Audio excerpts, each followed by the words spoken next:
Hello.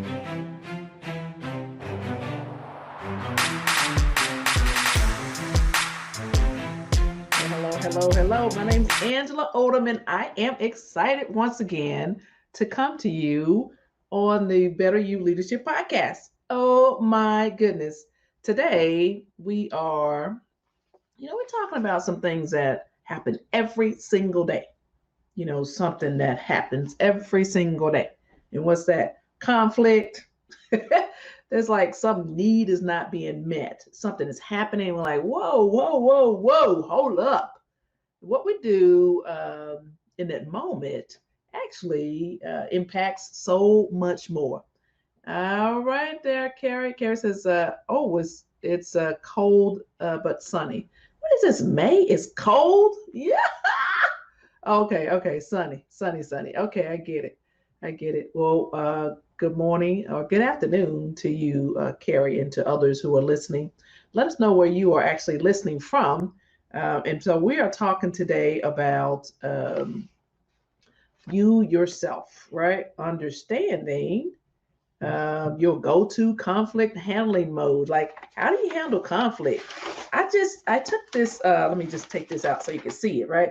Or, you might just be listening. This is a conflict mode instrument. Like, I took this test, this assessment, this test, this questionnaire, to just get a better understanding of my own method of handling conflict. I was actually a guest instructor on at a college class, some master's level students. And so I said, okay, we're talking about conflict. Well, let me make sure that I first understand how I hit the streets, how I show up, right? When we're talking about conflict and conflict management, conflict resolution styles. What is it I do? So I just, I think that this would be very helpful for all of us to understand the way we approach conflict. And, I'd like just answer some questions, basic questions, and know the answers, right? How do you deal with differences of opinion? Somebody doesn't agree with you.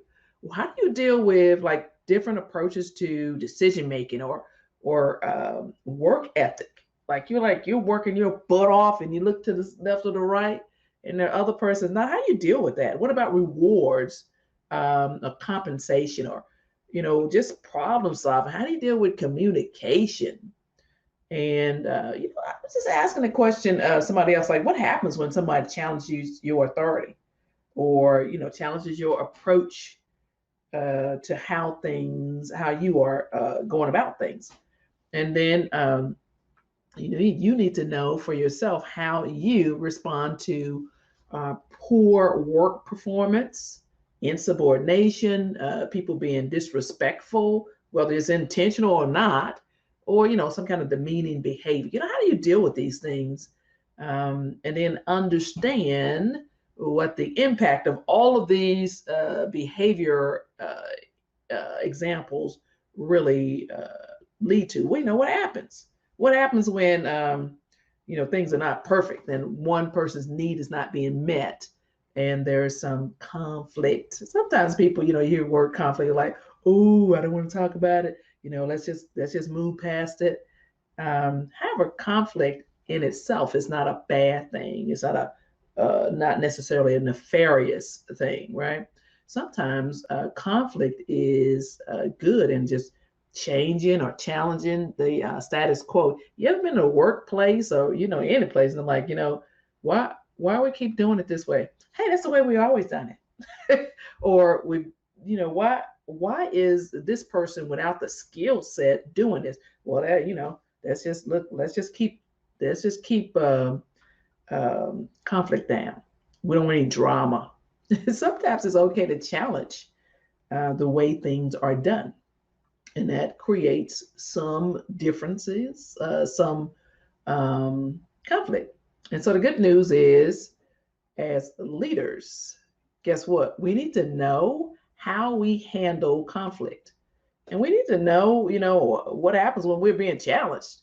We need to know for our team, how we are going to handle things so that productivity is still high, performance level is high, stress level is low. You have a positive work environment, and you want to make sure that you are just aware of how you yourself handle things. Hey Mo, I see you from Kentucky. All right, we're glad and congratulations on your recent achievement. You just graduated with another degree.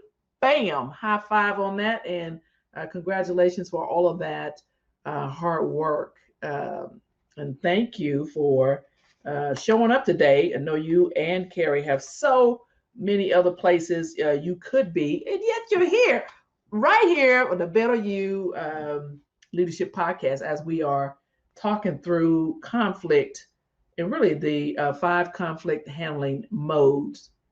You want to be aware of just how you show up, right? So that's what we're talking about today.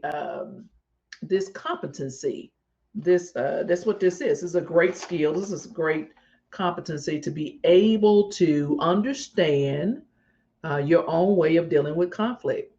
And so I'm going to talk you through the Thomas Kilman conflict mode, right? The Thomas Kilman conflict mode.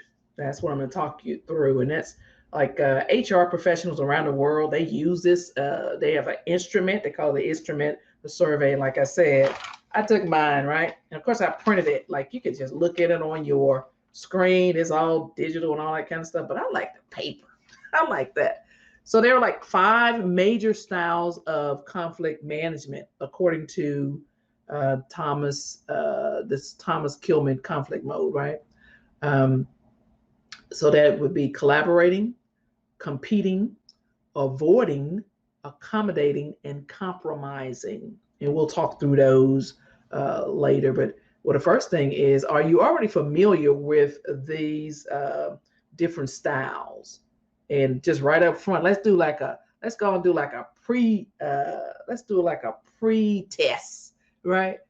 Of those 5 different styles, right? Where do you fall? Like, what's your go-to? Do you already know what your go-to conflict management style is? Collaborating, competing, avoiding, accommodating, or compromising. So if you are already familiar with those and just aware, then put that in the comments or do like a whole shout out. And the whole point is that really of these 5, neither are considered good or bad in itself. It is situational. It is based on the amount of time you have to approach the situation, to resolve it, to manage it.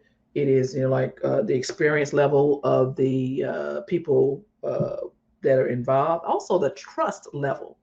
You see, I might put up with a bunch of foolishness from someone that I trust and understand that they have the right intentions. And in the end of all of this, they are moving towards doing the right thing. I might just be more accommodating, right? As opposed to like shut them down and be competing like, oh no, this is the way it's going to be.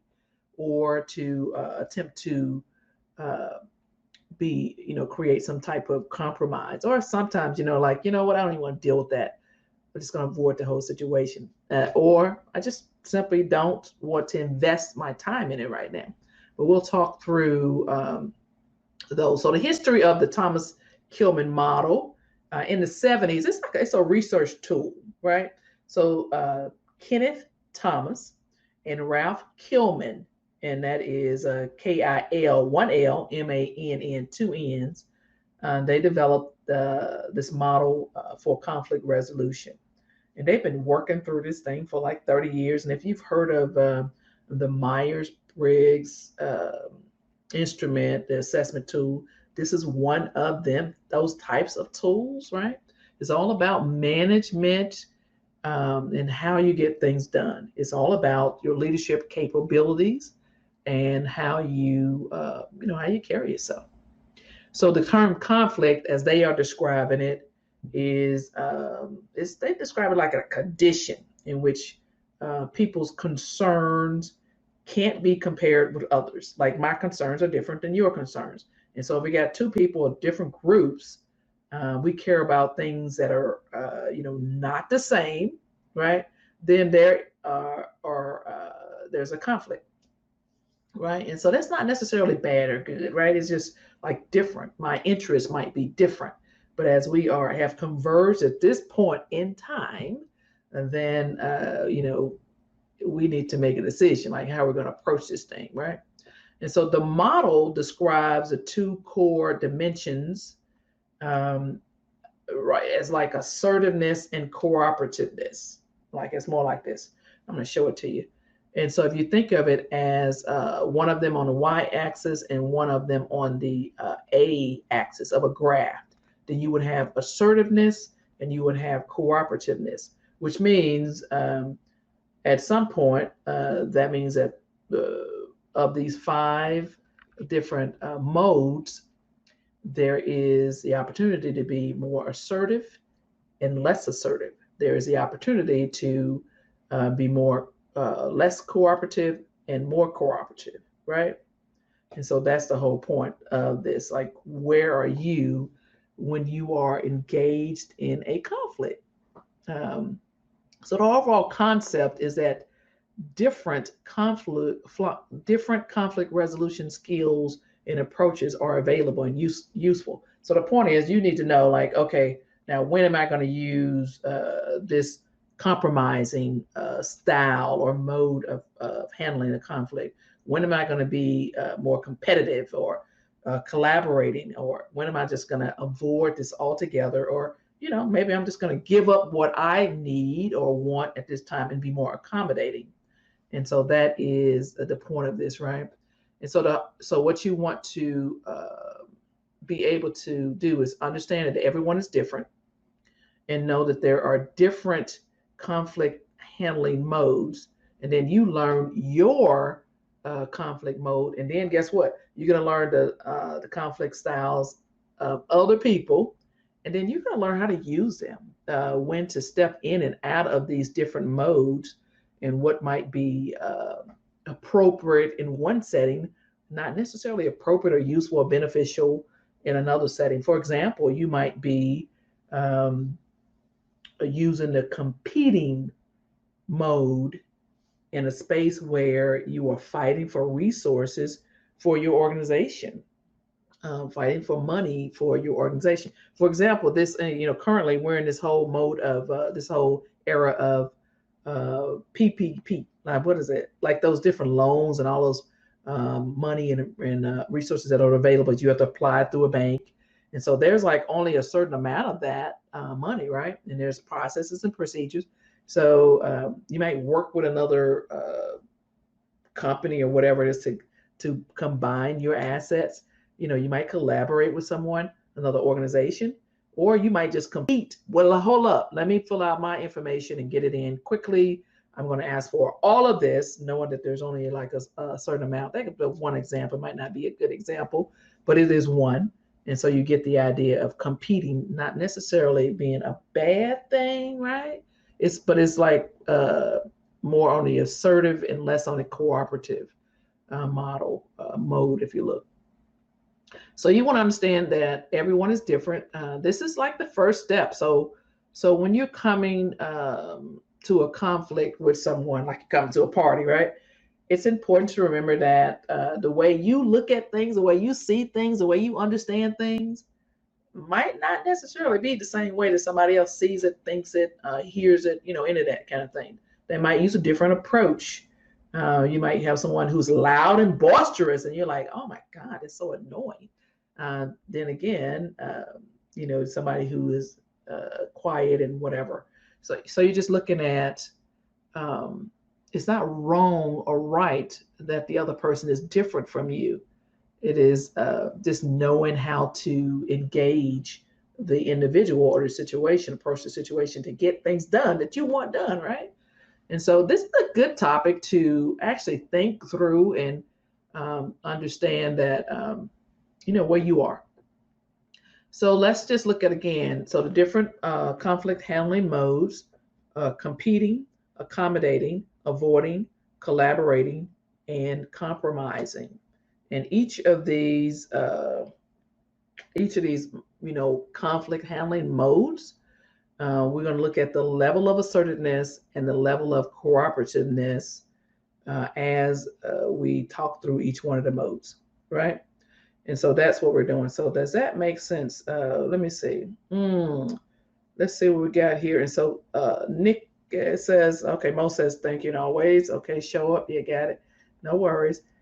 Carrie says, sometimes I fall into compete, other times avoid, other times compromise. Interesting. Yeah.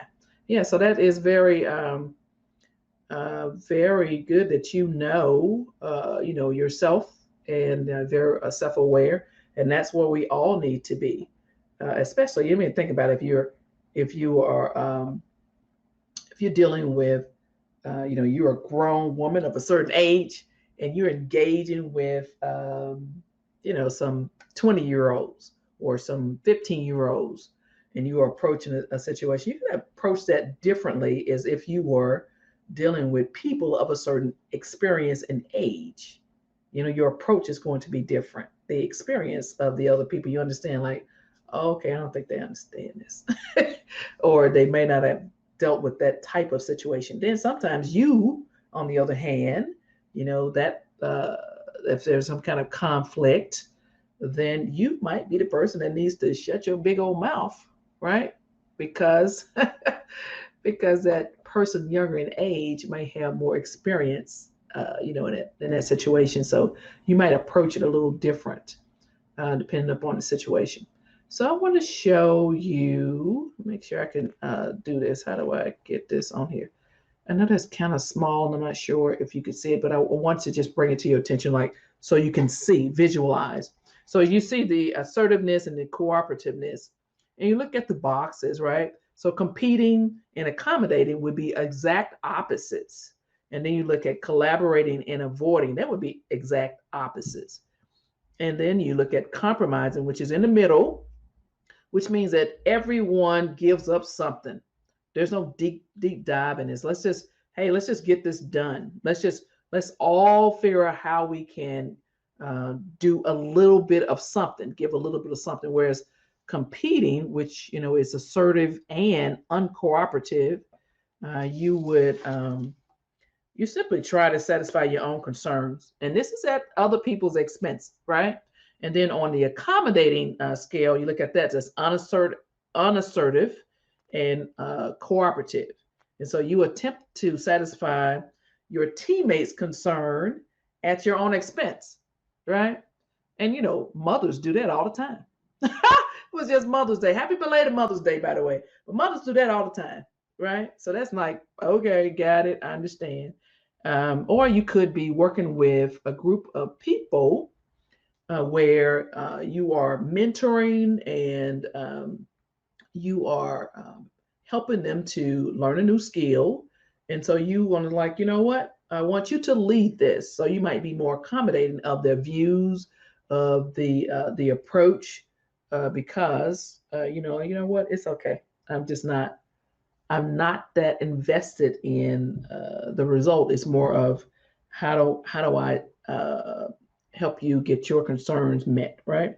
And then collaborating, you're assertive and cooperative. And, you're really just trying to find a win-win solution. And this is going to satisfy all of the stakeholders, right? So you're like, let's all see how we all get some of this. Let's see how we all contribute to the overall organization. Let's see how we all get some resources. Let's see how we all, get something good from this. And of course, avoiding is unassertive and uncooperative. You're pretty much just sidestepping. That's how you say that. Sidestepping the conflict without trying to satisfy your concerns or those of your teammates. Right? You're simply like, let me just get through this, and that's what that is. So you want to make sure you know your own style. You want to make sure you know your own style. And I'm just taking you through this. So you say, like, now what? What happens once I know what my styles are, right? So you want to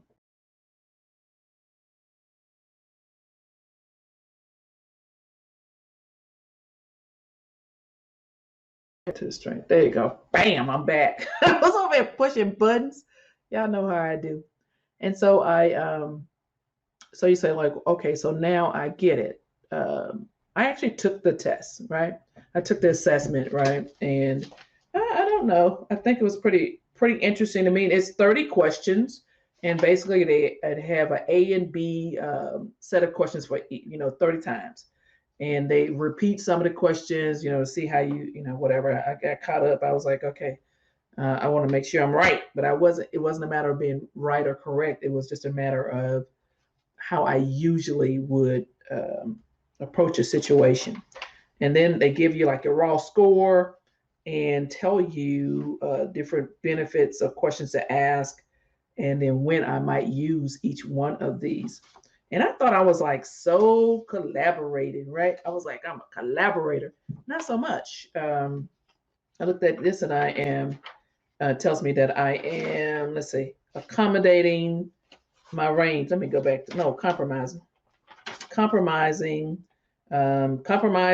accommodating, and then competing. And I'm very low on the avoiding scale, and I'm low on collaborating. So I was surprised by the results of the test.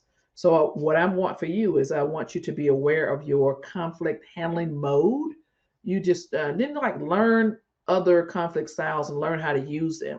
We're not going to go through all this in this few minutes we have here, but you want to know what how you approach this situation so that you don't keep bumping your head, right? And I want to just back up really quickly, when we talk about conflict and our triggers and what happens and all this kind of thing, right? So there is an action.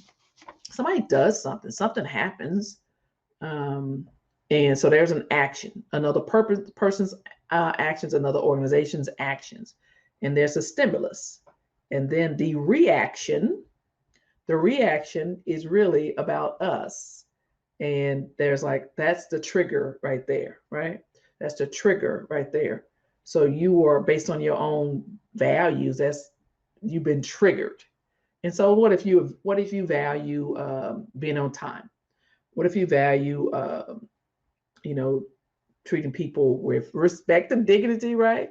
What if you value showing up prepared? You value these things. And so what happens when the action, when you are meeting someone, or meeting a group, you're holding a meeting, you're hosting a meeting, you're attending the meeting, whatever it is, right? And the person, the stimulus, the person does not show up on time or do what they said it was going to do. So that is a reaction from you, the trigger from you, based on your values. And so the whole point of this is everybody's different. They have different values. And so you want to know what triggers you first, as we're talking about conflict, before you start to go off in all these little different modes of how you handle things. Just know, first of all, why did this even bother me? Right? Like, what was that about? Why am I all, I took my wig off, my earrings off because of this action. So you want to know what triggers you. Now let's get all the way back to the conflict modes again, right? And I just want to bring that up to you. Triggers, know what you are triggered by, or who triggers you, or how they do it. Basically, they're like, using you as if this is like strings down here, my hands up, and it has strings from each one of my fingers, and then you're the one that's dangling there. That means that they can shape the way you are behaving because they know what your triggers are. So understand that also as you are focusing on your own conflict modes. That makes sense? Does that make sense? So I want to just bring to your attention that, I see you, Mo. I think you might mean this by something else, but yes, it makes sense. I'm going to take it. So as far as the different modes of conflict, just know where you are and at which time you use those conflict modes, and understand what other people, how they do it also. So again, my name is Angela Odom, Angela M. Odom, right? And I'm a life and leadership coach, founder of the Better You Project brand. I teach women how to lead themselves, lead others, and also how to manage projects.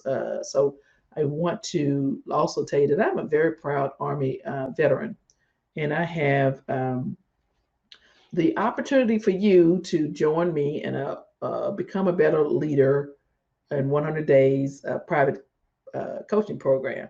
So for that, go ahead and hit me up in the DM. Find me on Instagram or Facebook and send me a note, and we will talk through, what happens next to discover what that might look like for you. Of course, we're going to talk more about conflict resolution and management styles, communication, and all those things that's going to help you increase your leadership capacity.